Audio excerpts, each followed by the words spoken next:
So I was just sitting there minding my own business when all of a sudden I got a DM from this guy, so I don't know, someplace over in Carmel, Indiana or something, and he pointed out something I never look at. I probably should. I know that Hmm. Brian Wong, the futurist, spends a lot of time looking at the Polymarket voting. Uh-huh. And apparently you spent a minute looking at it because you're the one that sent it to me. So anyway, I got Bradford Ferguson here today who's looking at Polymarket, and something happened just a little while ago. I'll let you tell the story. Yeah, Galileo Russell, Gally from YouTube, he tweeted at Elon the price chart of essentially like the percentage chance that a Robotaxi was going to roll out in June. And it had drifted all the way down to 14%. And market's closed today. So Elon commented on that. He said, uh, it's a money-making opportunity. Or might be a money-making opportunity, maybe was the closer quote. So that was interesting to see Elon publicly comment on that. And there was some activity after he commented.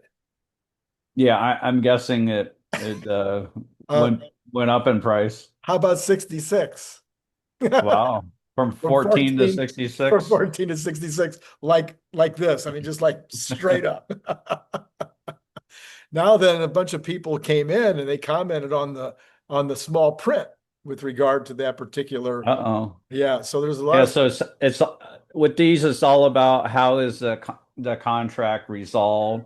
How right. do they define it specifically?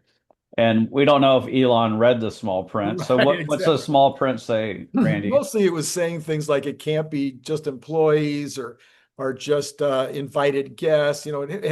Basically Needs the to be paid rides. needs to be paid, you know, consumer rides, just Mhm. random people. I didn't look at all the small print, but it was, but I don't think there's any issue, quite frankly. What do you think? What do you think going to happen um, on day one, day two, day three? I mean, do you see? I think there's definitely going to be what do you call it? Invitationals only for at least a few days. But Yeah. do you think that invitation only thing will last a long time, or do you think that'll just be a few days? Well, I believe they're going to figure out what's needed. So, they'll have each area, overly staffed and ready in case they need it. So they'll figure out what's needed, and then I think they could, greatly expand from there. You don't really need more than one person to plug all these in. And like, let's say you have 50 of them. Even doing 50 when they come back to the mothership, they're not all going to arrive at the exact same time. But even if they did, it's not a big deal if it took the person an hour to plug them all in. Right. Um, checking them for cleaning. Not all of them would actually need cleaning. It's not like, people are just spilling things constantly in a car. Um, but like if you're running 50 of them, I don't think that cleaning would be that bad. You could even have someone who's experienced with rental car operations. They have likely have a lot of people who have that experience from the Austin airport. Sure, sure. So yeah, I think they could expand it. Yeah, initially it's going to be invited until they just make sure everything's going smoothly. And I'm hopeful that each couple of days that everything's smooth and they figure out what's needed, that they expand to whatever they have capacity for. So there was some folks out there that are apparently down and following vehicles around and Yeah. getting license I, plate numbers and whatnot. I call them cyber sleuths. Cyber sleuths. There you go. And somebody said that they think they have over 60 Hmm. that are driving around at this point. So this would suggest that even if they start at 10 or 20, as Elon has said, that they already have 60 of these vehicles that are ready to be added quickly if things go smoothly. Does that make sense? Yeah, and I believe there was an earnings call where Elon said they had 300 of them combined between California and Texas that were, running around, Right. and maybe they were doing more employee trips in California. We don't know what the mix was. It's possible as 240 in California and 60 in Austin. But yeah, it's encouraging to see the people down on the ground and seeing these things drive by without drivers in them, confirming what we're seeing.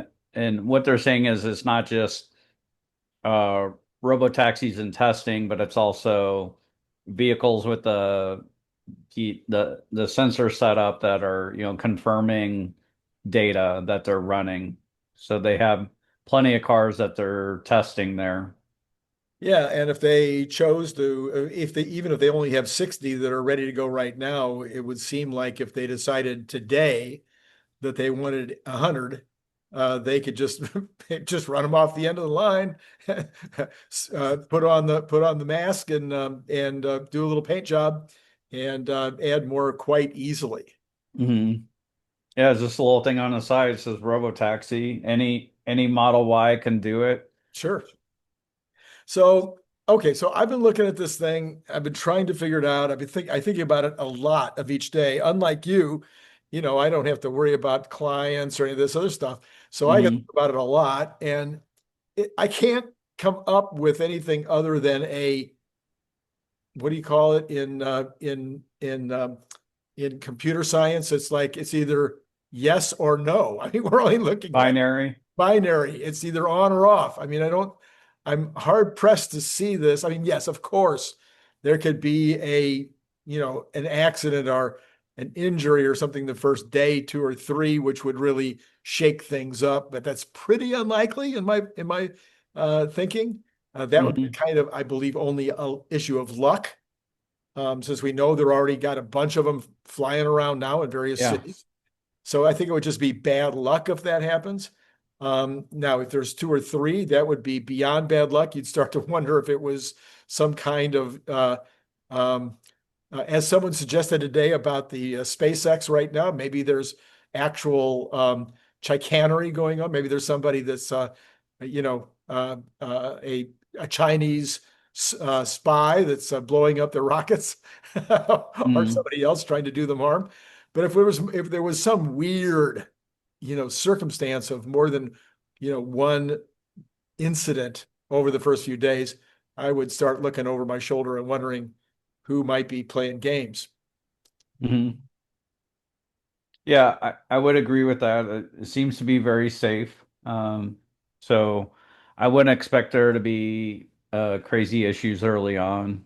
I think that the main issue right now, this was my thought earlier today, is Tesla nerds, driving close to them and taking videos like, hey, It's already happening. and throwing it off. Yeah. Definitely already Yeah, happening. there's lots of videos of it from different locations in Austin. It's really exciting to see. Yeah. Okay, so it rolls out without issue, let's say for the first few weeks. Um, but then next question about negative, what do you see in terms of scaling? I'm, again, you could say, oh, maybe there's issues with the app. Some people say, oh, there could be issues with the app or issues with cleaning or issues with charging. I would think Mhm. that Tesla, especially while they're still in Austin, is not going to have any issues with cleaning. They're not going to have any issues with charging. They've got all the infrastructure they could possibly want, and whatever 40,000 employees at their beck and call or something like that. I don't know, maybe it's 25. And so I can't imagine they're going to have any issues with scaling this up after they've got a few days under their belt, with the uh, no issues. Have you imagined in your head any significant problems at the scaling? Yeah, not really. So there was a group of cyber sleuths that were following one of them that didn't have a driver in it. And what they deduced was that it was, testing out trips where it would go to it would go to a spot and stop, and then it would go to some other, random spot. And they're testing out trips. So they're dialing that in with the app, seeing how close does the car get to, where the requested rider would be coming from. How close does the car get them when it drops them off? What's the car do when it drops them off? All these things. So I think they're dialing in the app, and I agree with you. I think charging and cleaning aren't that big of a deal. Um, and service for brand new Teslas is pretty much non-existent. At most, after a while, you need wiper fluid if it's a very long, extended period of, bad weather. Are Um, bugged. Yeah.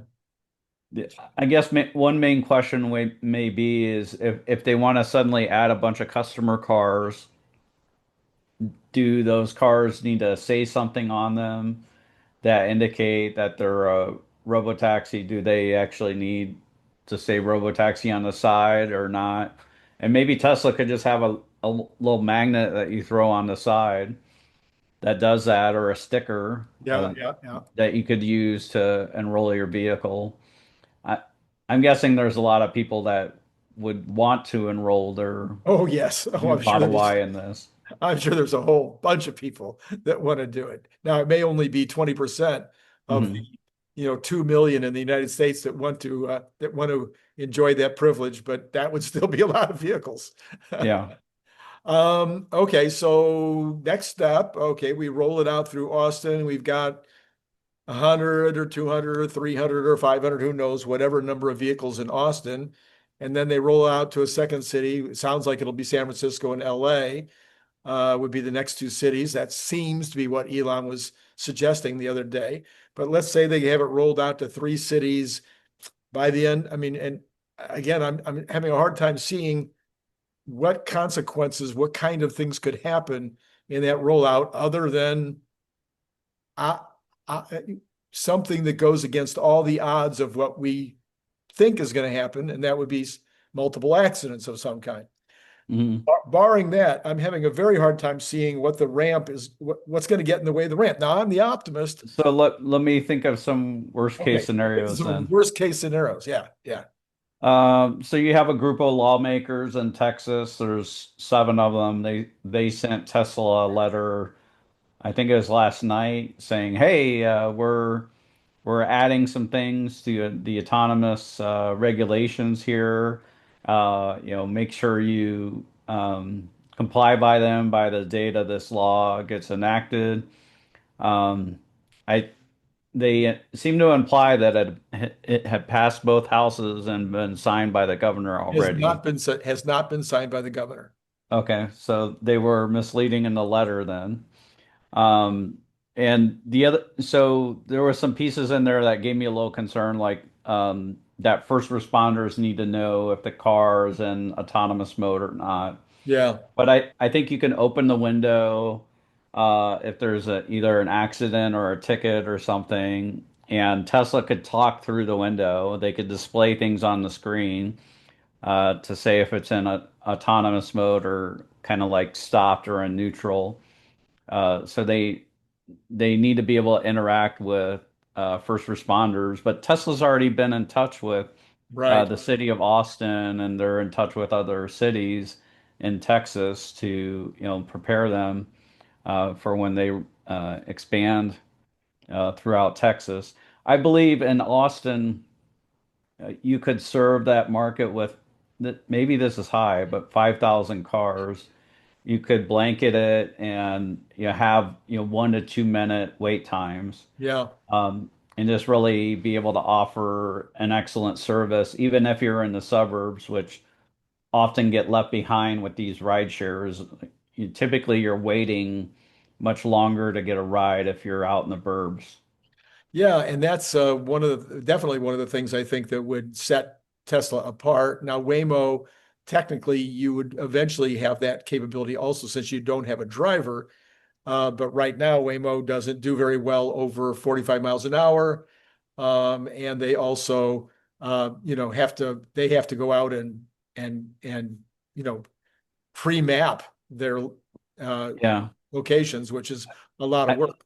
I guess what could slow them down a little bit is that it's still a bit in the realm of the early adopter.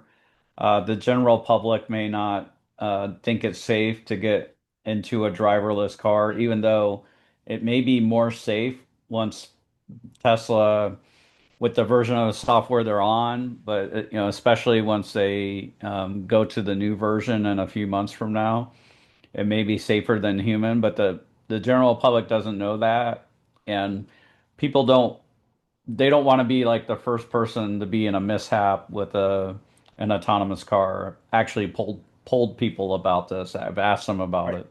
Right. Um, so maybe they can't get to that ceiling of 5,000 in Austin, but they can add other cities Right. in Texas. So like taking the leap from Texas to another state, Arizona is pretty friendly, but it's not adjoining Texas. And also Florida, you're in another state, so it may be once Tesla doesn't make that choice to start in Florida or Arizona, maybe it just takes longer than it takes in Texas for some reason. So I think mainly it's about timing, like how quickly it happens. Um, but I don't see any main issues. It's possible they need to learn some issue. They just need to learn their way through the problem. Right. So, Uber and Lyft, they've had over a decade, or at least Uber has. I think Lyft has too. Yeah. So they've had a decade. They've got all that data. They know how all that works, and Tesla doesn't. So it's possible that could slow them down. I'm just brainstorming Sure, here. sure, sure. I understand. I understand. Yeah, and I think also, as I mentioned, I don't know if it was with you or someone else, but um, the reason again, Elon had mentioned LA and San Francisco, and the reasons for LA and San Francisco would be that LA and San Francisco residents are already familiar with driverless cars. Yeah, I think So it's to a Yeah, great it's a degree. fantastic potential market. They're already familiar with Waymo and others. Also, like the penetration of Tesla Huge, into huge. California is huge. Yeah, so that would be and of course they've been dealing in California for a very long time, Mhm. and there's very clear-cut rules. And we believe that I don't know if you've looked at this. Some people I haven't looked at it in detail, but I believe there's something like 4 steps that the company has to go through to be Mhm. able to offer paid driverless rides. I believe they're on step 2, where they can now offer paid supervised rides. So I think the next step is unpaid driverless rides, and then the fourth step would be paid driverless. So Mhm. that's what I think is happening, but I have not done the deep dive on that. But if they had all that stuff in line, you've got the fourth largest economy in the world. We've now passed Germany here in California.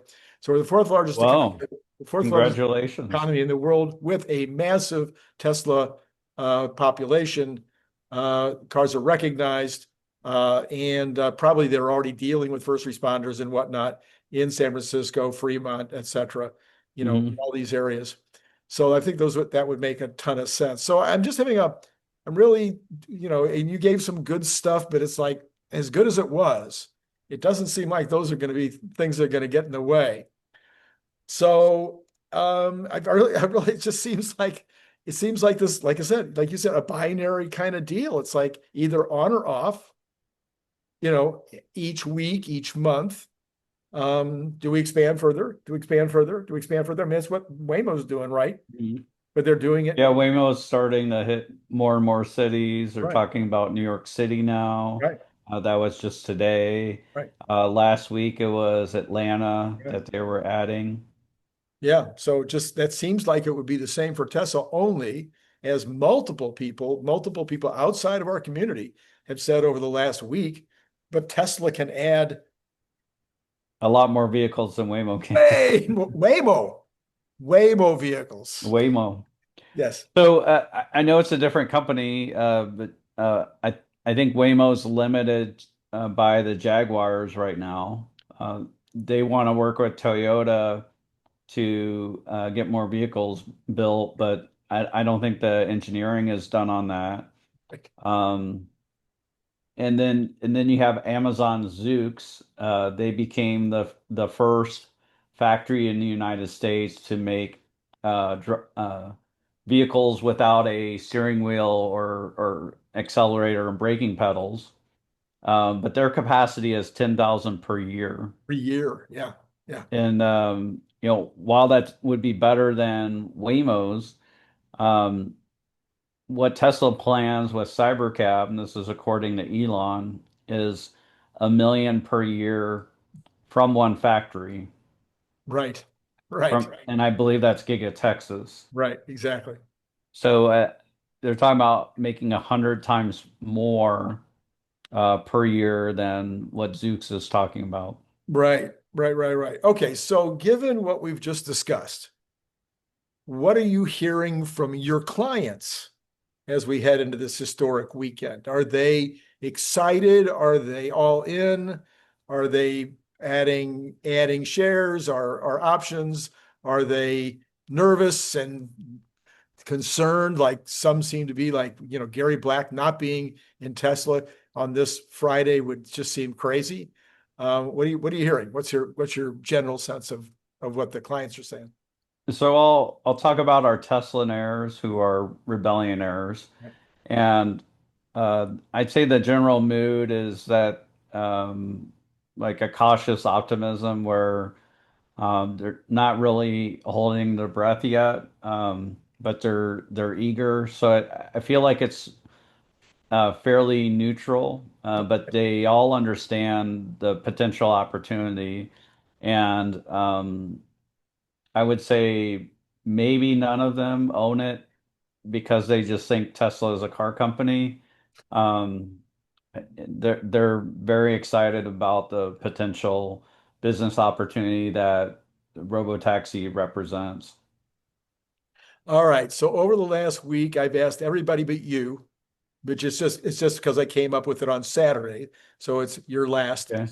Um, it seems to me that what's going to happen over the next 3 years is that in 2027, Tesla's going to make probably 3 million vehicles between cybercabs and cars that they sell as robotaxis. Hmm. Maybe it's 1.5 million of each, maybe it's two of one and one of the other, but maybe they'll make 3 million vehicles in 2027. I don't think that's a crazy number. That when people buy them, they would be buying them. If it'll either go into Tesla's fleet, their own fleet, or the people that buy those 3 million will be buying them with the idea of putting them into a fleet of taxis. 3 million of those vehicles would take 15 million cars out of the potential need for cars worldwide. Hmm. Out of 70, let's call it 75 million to make it easy. So 20% of the existing vehicle purchases will be eliminated in 1 year, Right. which would be devastating to virtually every car company in the world Hmm. if they lost 20% in 1 year on average. The next year, I'm assuming that Tesla will do 5 million. It wouldn't be a very big get for them to go from 3 to 5 in 1 year. That would take 25% of the total fleet potential, the sales, away from the makers out there. Did I say 25%? I believe that's 1/3. Yeah, it'd be a little million. higher. Yep. 25 million would be 1/3 of all the vehicles that could potentially be sold. I think that would finish off a bunch of automakers.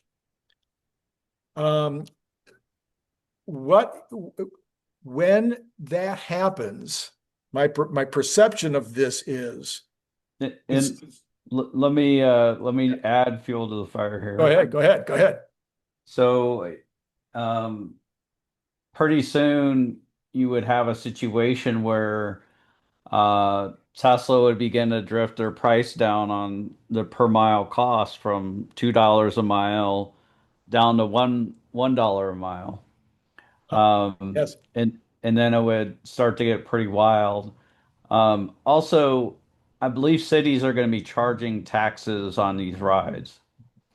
So in general, cities should be really happy about this, and uh, would likely like compete for the business to get added. It would be a much larger source of revenue than Uber or Lyft is now currently for cities. So I have this theory that at some point, 27, 28, somewhere in that range, the average consumer out there, not all of them, but the average consumer will go, I'm not going to buy another car. Maybe I have two now. Mhm. I'm not going to replace my oldest car when the time comes. When I run it into the ground or when I decide to sell it, I'm going to go to one car. And other people will say, I don't need any car at all. And there'll be a point at which people will go, I don't need a car. It's way easier to do this. Right. And so even if the 25, if the 5 million doesn't replace the 75 million, another bunch of cars won't get sold because people be going, no, I'm just going to wear my car out. And I'm never buying another car. And this might be particularly true in places like China, maybe particularly true, maybe even more in Europe than in the United States. It may be true on the coasts more than in the heartland. But I think it's going to be a thing where there's going to be a switch that goes off, kind of like flip phone to iPhone, where it's like, no, I'm not doing a flip phone anymore. No, I'm not going to own a vehicle anymore. Mhm. And you have one of your favorite companies out there that does it, car insurance, and car insurance might be one of the main reasons instead of gasoline costs. Right. Parking and insurance. Folks don't think about that often, but if you work downtown, you may have a monthly parking slip that you park in. You got your special number. But if you don't, it's $20 or more per day Hey, to park during the day, and you may have to pull it out by 5 p.m. so the shoppers can take that spot at night. So there's a lot of people that use Uber and Lyft just because of the parking cost. But you're right, insurance, if you have driving issues, I think a lot of people use Uber and Lyft because they don't have a great driving record. right. And according to Warren Redlick, up to 10% of people have um, some kind of thing with driving while intoxicated. Okay. Wow. I'm shocked by that. I Yeah, and didn't know it'd be that high. he was in that business, so that's Yeah, he was in that business. Um, but you have people who have gotten seriously injured, or maybe they can't afford a second car, or multiple cars in the family. But I agree with you. If your city is covered with robo taxis, kind of like how um, and I think this was before COVID, where Uber and Lyft were like in really heavy competition. And yeah, there was this time where wait times were short, prices were pretty low. Um, this was a time where a lot of people chose not to have a car. yeah, And so I think you'll see these households where you have two adults and they have two vehicles, they would go down to one right. if you're living in a city that's, covered extremely well by ride shares. So I live in Riverside, California, and it's a 330 million, 3.3 million. I'm sorry. I'll get it right. 330,000? 330,000 people. And so it makes it about the 51st largest city in the country. Oh. And you can always get an Uber. Hmm. So even though you might call it a suburb of Los Angeles, it's never an issue to get an Uber. And I'm guessing that, that that will be true. It'll go down to the 100th largest city or whatever. Very, very, very rapidly. Now that, yeah, again, maybe it's 2027, 2028 before that happens. I'm just thinking the places that'll be the least covered will be obviously the actual rural areas where Hmm. the biggest town is, 5,000 people or something. So I'm just checking wait times here. Okay. Like a lot of times in my area, it can be like 9 minutes. Oh, well, 9 minutes is no big deal. So for a standard for the cheaper ride is 5 minutes right 5 minutes now. right That's now. not too bad. Yeah. And how big is Carmel? I believe it's 100,000 100,000. people now. Okay. Yeah. Yeah. All right. So with that in mind, I can't be the only person thinking that. And besides, I've done 5 shows where I've brought it up. So Ford, General Motors, et cetera, Uber, Hertz, et cetera. By this time, maybe somebody would have mentioned it to some leadership there if they haven't thought of it already. I think this is where Elon has been for 2 years. I think he figured this out a couple of years ago. And that's a lot of the decision making that's taken place over the last 2 years is because it's no longer about getting to 20 million sales in 2030, selling to Hmm. private individuals. It's going to be it's not going to be ICE versus electric. It's going to be autonomous versus everything. Hmm. So the people that I would think would be way concerned about that would be General Motors and Ford and all the rest. So are we going to see a licensing agreement before the end of the year? Because if they don't Mm. start now, Hey, you want to be the first to make the deal. not only the first, but it's going to take you 2 years Hmm. to do the engineering. Hmm. Yeah, I think that's a potential upside surprise this year. I wouldn't I personally wouldn't be surprised if some kind of deal was made with um maybe not a Chinese automaker. I guess Toyota would they seem a little too adversarial with Tesla. Um so it might be a Ford or a GM that would Or, do it. or a Kia or a Hyundai. Yeah, it could be a Korean car maker. Also thinking of Stellantis, who's on hard, whose company is kind of going like this. They might Hmm. be looking for some kind of a savior. Volkswagen, who's really not doing very well and who's had a relationship with Tesla in the past. Yeah.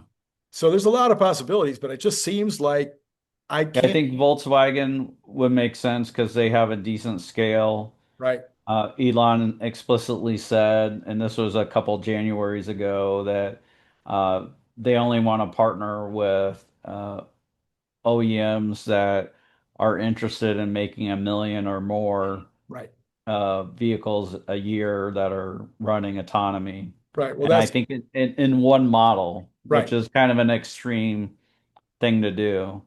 Yeah. So like it would almost have to be Toyota, but Toyota doesn't, they seem like opposed to it, or they seem like they have coagulated arteries or whatever. Well, Hyundai Kia is the fourth largest put together, and it's basically Mhm. one company. They're the fourth largest maker in the world. And I think Stellantis might be fifth at this point. Uh, Okay. Volkswagen, I think, is still second. Who am I missing? I'm missing somebody. Who would be third? Maybe Stellantis is still third. Anyway, but those are the biggies. The biggies Hmm. are Toyota, as you mentioned, Hyundai, Kia together, Stellantis, Volkswagen. Then I think maybe you get to General Motors or Ford, which are down really to not very many units. So let me ask an uncomfortable question. Sure.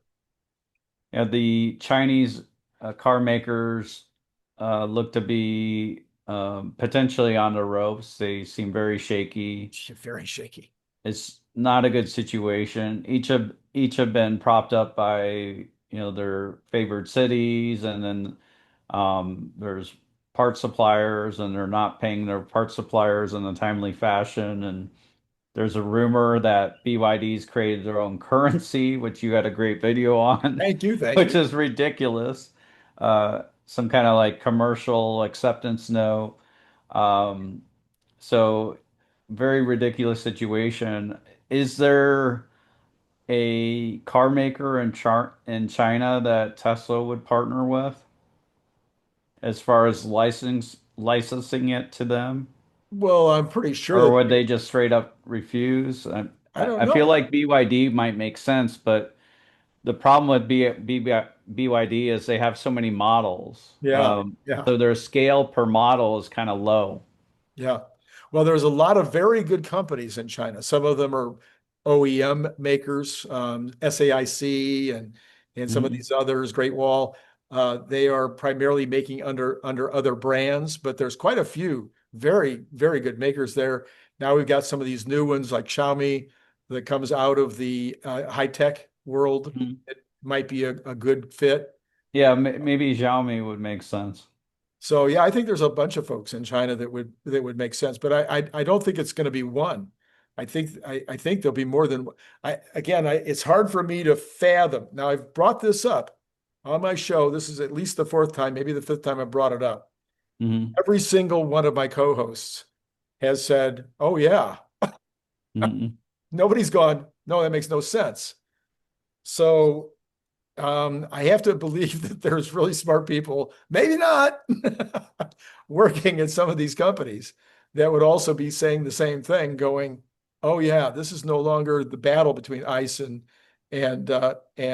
electric. It's really the battle of for our complete autonomy." Hmm. Because let's face it, I've I've asked the question. You've probably asked the question on your show. It's like, do you really like to drive that much? Right. You Yeah. know, do you really like to drive? No. Yes, you like once in a while. I like once in a while when I had, especially when I had the Volvo, to 0 to 60 it as fast as I could, but then that's the end of the drive, and then you're not out on some great country road someplace going around curves where you can play with the car. Mostly you're sitting in traffic or on a freeway, and there's Hmm. really no fun in driving in those circumstances. And you can't watch the view, much less do your do your texting. So, here's an idea. Yeah, We think, maybe Tesla's going to make the Robovan. right. But if Ford's going to be one of the first people to license it, they are one of the largest pickup truck makers. True. They are a large maker of vans. Right. Right. So is it the Ford Sprinter van? Is that what it's called? Right. So, instead of being the Sprinter van where it's empty, to haul cargo around the city for, repair people or whatnot, you can have a passenger van that serves as a bit of a bus that can, haul a number of people from along the arteries. So like you have all the spokes Right. and you run the bus here, and then you have all the spokes here. So it could be between the hubs, what the bus does. That could be a role that Ford could play. Sure, sure. Absolutely. Yeah. And people have talked about, I even talked about early on, I said, well, there'll be moms and salesmen and workers who will need their kit, their tools, or their baby seats, or, people are going to need these things that they take with them. They're not going to want to go in and out of the car all the time. And what we came to the conclusion the other day, except for the baby seats, and there's probably ways to get around that. For the most part, you could just have a go bag. And I think that would be a good business to get into. If I was really young, I think I would start designing go bags for cars, where this is what I take with me when I get into my Robotaxi. So say it to me one more time, maybe a So in little other words, like a, different. like a salesman, let's say a salesman, Mhm. he's got his car filled with his samples and his Okay. giveaways and all this stuff, the Hmm. brochures. Of course, they don't have brochures anymore. So samples, giveaways, his briefcase, whatever it happens to be now. Of course, we have way less, way, way less than we used to carry because of the cell phone. But let's just say but all of a sudden you've got a go bag. You've got everything's in this bag. And that's Hmm. what I take with me when I go in the car. If I'm a mom and I need, a go bag for my kids, whatever it is, Hmm. this is what I take. So I think the problem, that kind of a problem could kind of go away. Yeah. you could have a couple different sizes. So, depending on the type of seat you're in and how much room you have to your left and right, maybe you have one that you put between your legs, Yeah. um, where your legs are kind of in front of the bag and you're kind of resting your legs against it. And then maybe you have another one that sits really nice in the seat right next to you if you have a little extra room. Yeah, I And, could see that. That yeah. that would make a pretty good business. Yeah. And then you got a space for your most recent Stephen King novel in there too. So, Yeah, so was that novel called Imbecile or something like that? imbecile is that there's a new one that's out. It just came out. But anyway, all right. What about Model Q? I know you've got some thinking about the Model Q. Well, there's lots of little rumblings at Giga Texas that doesn't necessarily mean anything. Okay. Uh, Lots of little rumblings. I don't know if these have been seen before at Giga Texas, but at one point there was 21 car carriers just like sitting there ready. Um, so, why do they have all these why are they getting them ready there? Also, there's rumors about a planned shutdown at the very beginning of next quarter. I think that's not a rumor anymore. That one has been confirmed, I believe. So yeah, over 4th of July weekend. Yeah. Yeah. And generally that would make sense as a general business thing because your heaviest sales are at the end of the quarter. Your sales aren't very high to start a new quarter, and you're not going to deliver everything at the very end of the quarter. So you can take a little bit of break anyways at the very beginning of a quarter, but maybe they're taking a break to put some new equipment in, or add some affordable models that can be run on the Model 3 and Y line Yeah. that Yeah. we haven't seen yet. We've heard of like some curtains blocking the view somewhere in Giga, Texas, and from the outside, so onlookers can't see what's going on. That's a bit titillating. What are they hiding? Um, so like, why would they hide something if it's just a Model Y performance? Yeah. Because one, people couldn't really tell the difference, but Right. two, like it looks the same as a Model Y, why hide that? Right. Um, so and why would you hide a Model Y that has a cloth interior? You wouldn't be able to see that from the outside either. So are we going to see something that's a slightly different form factor or shape or size that's rolling down the 3 and Y lines? Um, so that's interesting. They've added some new exits to the factory. They What? continue to move more equipment into the upper floors. Um, Something Larry shared a long time ago, and I think this was around uh, the 2022, it was around the cyber rodeo, was that um, 80% or so of the space in Giga Texas was empty. Empty. Yeah. Right. Yeah. Right. So you had two Model Y lines on the first floor. They ended up adding the Cybertruck line, I believe, on the first floor as well. Maybe it's on the second, but you have all this room on the third and fourth floors. There's some of it for battery equipment. And certainly they're bringing in more battery equipment, but there's lots of room for more models Right. or more manufacturing lines. So we'll see what happens. I'm not holding my breath yet, but And a lot of the we'll see. conversation around the affordable car has been around China and Europe. Hmm. But somehow we don't have, I mean, we don't have a sighting, we don't have a nothing for any one of the three factories. And so it's either this is the stealthiest new car unveiling that Tesla has ever done by a lot, or Hmm. maybe there's not going to be one. Some people are really starting to believe it's not going to happen at all. Or it might just be as you just mentioned, just what we call the Mexican version of the existing models, just Mhm. a stripped down version. All of that could be And the done. reason why Randy says that is there's a version of the three and or the Y in Mexico that has a cloth interior, and I don't know if they have Other, manual uh, windows or not, but yeah, a very bunch of stripped other, down. right, stripped down to get the cost down.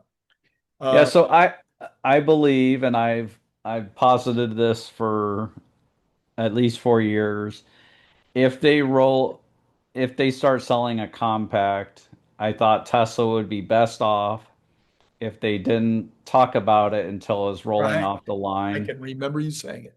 Yeah, because you Osborne the three bare minimum and potentially the Y. Because there are people that would buy, they want a compact, but they end up buying the Y. Yeah, And there's people who say that, oh, we don't need a compact in America. right. Well, I there's a lot of people driving around A compacts. lot of them, a lot of them. Yeah. So, and on the other side of the coin, given what I just went over a minute ago, with the idea that it's not going to be ICE versus electric, it's going to be just um, what do you call it? Autonomous AV versus not AV. Then it wouldn't matter if they came out with a stripped down version now, Right, because the only negative that I could ever think about with regard to a stripped down version would be the idea that you reduce the value in terms of a luxury vehicle. If you right. can't tell the difference from the outside, then people go, oh, well, I don't want to get a Model Y anymore because I'm not going to look as cool driving Hmm. a Model Y if you can buy the darn thing for 25,000. Yeah. So that's a negative, okay? Especially in America. I don't know if it's a negative in China or Europe, but I know the market here. So, but if it's not going to matter in 2 years, then Hmm. then I'd say go for it.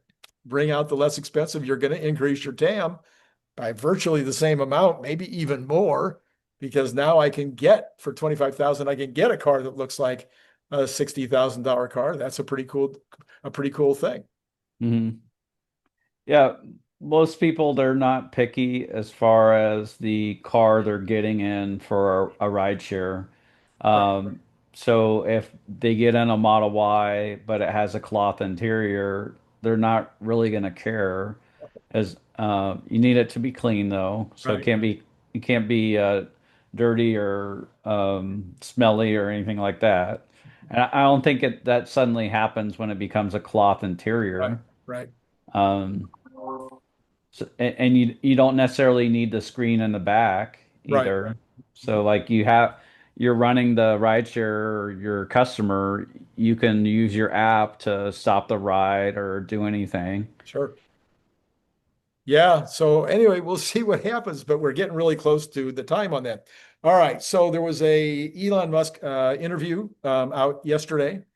Hmm. And it was as usual. I mean, if you have seen lots of Elon Musk interviews, don't go find it because you're not going to learn anything new.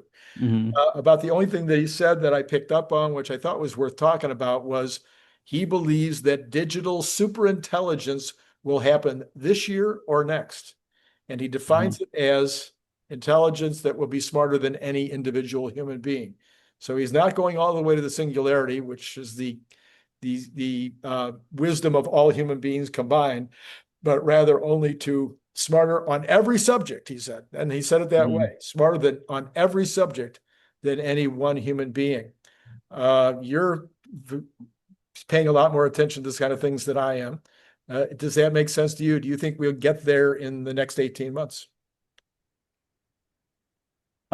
So I don't think it's necessary. Oh, okay. Yeah, I think what businesses need to do as it comes to AI is they need to implement. Now, Uh, Now, and that's what we're doing.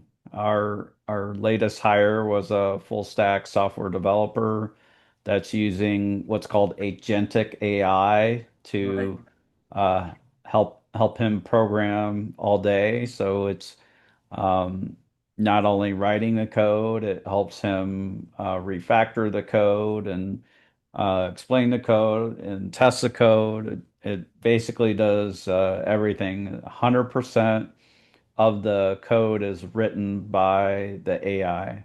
Right. So I think that's what's key for businesses. Um, you need to provide a spark to it. You need to provide the context to the AI so it can help you, Sure. and that can be difficult. So I think that's another thing where you need to pull together your data and your context to feed it to your what I'll call it intelligence amplification, your Uh-huh. IA. Uh-huh. Um, you can feed it to that so it can help you automate your processes and just make people more efficient, but also deliver more value to your customers. Right. Right. So, and basically what you're saying, it's done. All that a small or even medium sized, maybe even a large business, the capabilities are already in place without going to the next level. Yeah, it's you just need you need a driver that's but maybe the driver becomes the super intelligence, but you need to provide the context Right. to the Right. super intelligence. Uh, I think I think there'll be a stage where and maybe this is kind of how things will be in the limit, but we'll be asking AI, okay, what's the best use of my time? Right. Right. And some people are scared of that, but if you tell the AI your priorities, then it could help guide you into achieving that. Some people are using it even as like a life coach or Sure. Absolutely. 100%. That's been true for over a year. Mhm. Yeah. Although they did just do an analysis, I think Stanford Mhm. just did an analysis of how it's doing as a therapist. Mhm. And that it turns out that it was giving wrong answers a very large proportion of the time. And I thought to myself, yeah, and you think your therapist isn't? Yeah, Yeah, yeah. yeah, You gotta compare it to a human for sure. They've studied it as far as they've done telemedicine right. and they've done I don't know if it's an AI voice doctor or if it was a chat bot. And this was over a year ago. I think this was actually 2023, where people didn't know whether or not they had an AI, and they were grading the AI higher Right. than the human doctor On bedside manner. on bedside manner. You're Right. right. Yeah. Okay. All right. Okay. So we're on the verge of superintelligence and the singularity, but you're saying that for most of us, for the most of us, uh, we have all that we need right now. We could dig in right now and get a dramatic improvement in our productivity and or add helpers to our life, even now. Yeah. Yes. All I right. believe it. Well, I'm seeing it. I'm turning the show over to you now. Yeah. I'll just say this, there's a major piece of software that we use that we pay $25,000 a year that helps us be able to serve our clients. And we're probably maybe a quarter to halfway through us being able to replace that software with our own code. Yeah. But the reason why we're doing this is to add more features on top of what our software providers haven't provided to us over the last 5 years. Like Right. they've had 5 years and they're not thinking of these new ways of doing it or like how they could do it better. Um, so we're taking matters into our own Into your own hands. hands. Yeah. Mhm. Yeah. Well, I can remember a number of times going through these steps in the past of, going basically from doing it by hand to having ADP on a dumb server, I'm sorry, a dumb screen, Mhm. dumping the data every night and then uploading the data in the morning and then starting again on a dumb screen. And then going from that to a mini server, to a mini computer, and going from that to laptop. I mean, we've been through these processes in the past before where we eliminate these slower methods, which these companies go out of.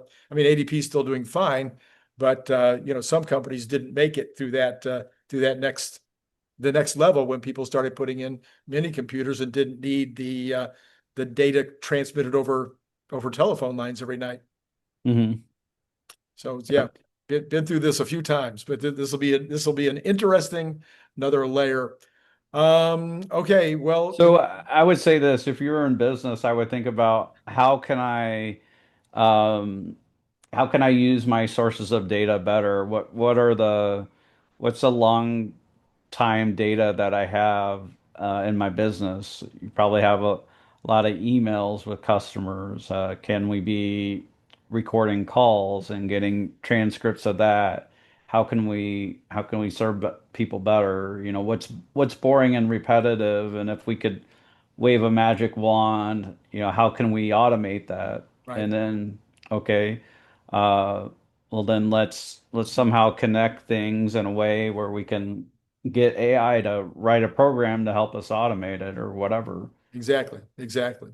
Yeah, I mean, things I can remember when I was running a larger company. I used to say that I couldn't keep track of all 5 of my jobs every single year. So, some years I would pay more attention to AR. Another Hmm. years I would be paying more attention to the sales. Another year I might be paying more attention to, and I would kind of shift around, and maybe I would be doing 3 of those well any given year and 2 of them not so well. But if I Yeah. had if I had an agent for each one of those, I could be basically getting a daily update saying, here's the 3 people you need to call for AR.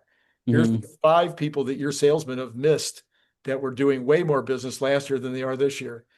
Here's an inventory issue that you've got coming up that you may not have noticed. Yeah. So I can get a snapshot every single day, not once a month, not once a year, but constant, as many of these snapshots as I want, as many agents as I set up. Lemonade has a system to do that for their employees Yeah. today, where it's connected to the calendar, it's getting the meeting transcripts, it's anticipating what they're going to need for the next meeting or what they should be preparing for, where it's a big presentation they're giving or speech or something big project going on next week. It's helping them get pointed in the right direction so they can take smart action. But yeah, you're right about entrepreneurship. You know, if things are going well in your business, then you're going to break something, whether it's with uh, um, could be with your leads, it could be with sales, it could be, follow through once they become customers, it could be client retention.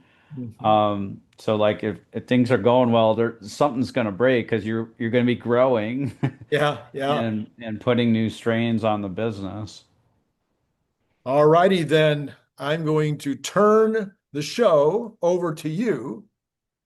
I understand To you. turn back to you or to do a Yes. little reveal or what? Yeah. It's your turn. Okay. Do you want me to say the magic words? Magic words. Yeah. Okay. Let's get right to the numbers. Thanks, Brad, as always, for coming on board. All right. All right. What do we got in terms of numbers? Well, we don't have, of course. Oh, yeah, we do. We'll have Tesla. Let's go ahead and check what's happening with Tesla so far on the overnights. Well, so far, we are not getting any FOMO yet, but we're not getting the opposite either. We're down 12 cents so far. Now it's 36. We'll look back in a minute before we go. Let's go ahead and look at what the markets are doing. We have got, starting with, whoops.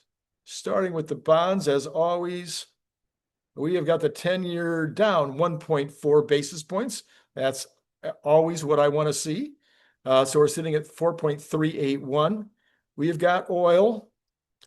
We've got oil going up only 31 cents, 75.45. That's pretty close to where it's been the last few days. We got natural gas up 2.36%, over $4. We're at $4.08. Not 100% sure what that is. I don't necessarily think it's Middle East related, but I will check on that by morning, and we'll talk about that again. We've got gold down 23, sitting at 33.84. Silver down 1.48. So finally, some profit taking there for a couple days in a row now. Copper down 0.8 at $4.81. So pulling back from the $5 area where it was headed. We have got Bitcoin up 715 so far for the day, at 104.7. Now on the equities, we've got all three down barely, down 0.38 for the Dow, down 0.29 for the S&P, and down 0.27 for the NASDAQ. So to the extent that we can gather anything about tomorrow's action from what we've just gone through, you can make up your own mind what you think is going to happen tomorrow. I'm going to go back well, first of all, let me just say, be sure to watch later tonight. Got Cern Basher. So do not miss Cern. And he'll be on 7:45.